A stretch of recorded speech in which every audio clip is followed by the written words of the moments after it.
मी भ्रष्टाचार मध्ये नसतो. मी याच्यावर काय झालं, पवारांनी काय केलंय? पवारांनी मुख्यमंत्र्यांना फोन केलाय, हे वक्तव्य शोभनीय नाही. पवारांनी माननीय देवाभाऊंच्या मातोश्रींच्या वरती जेव्हा खालच्या लेवलला जाऊन टीका केली तेव्हा फोन केलता का? मी तर काय मीडियामध्ये बघितलं नाही. नंतर देशाचे पंतप्रधान जागतिक नेते माननीय नरेंद्र मोदी साहेबांच्या मातोश्रीवरती AI च्या माध्यमातून एक चुकीचा व्हिडिओ तयार केला तेव्हा पवारांनी माननीय मोदी साहेबांना फोन करून निषेध वगैरे व्यक्त केला का?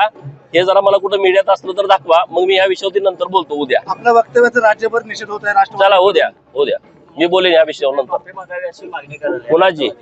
कुणाची कशासाठी असं वक्तव्य केलं मी बोलतो ह्याच्यावर नंतर. मुख्यमंत्र्यांचा काही संपर्क झाला या विषयावर? नाही, मी इथं बैठकीमध्ये होतो. माननीय ओमप्रकाश शेटे साहेब आलेले आहेत. जिल्ह्यातील जी माननीय मुख्यमंत्री महोदयांची योजना आहे, गावगाड्यातल्या सामान्य लोकांना मोफत उपचार मिळाले पाहिजेत, त्यांना चांगल्या हॉस्पिटलमध्ये त्यांच्यावरती उपचार झाले पाहिजेत.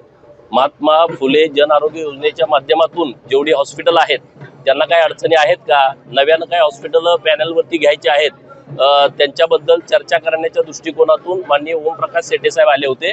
त्यामुळे मी 2 तास इथं बैठकीत होतो. वडार प्रकरणामध्ये तुम्हाला टार्गेट करण्याचा प्रयत्न झाला का? त्यामुळे सगळे बघा ना, तुम्ही या विषयावरती कोणच बोलत नाही.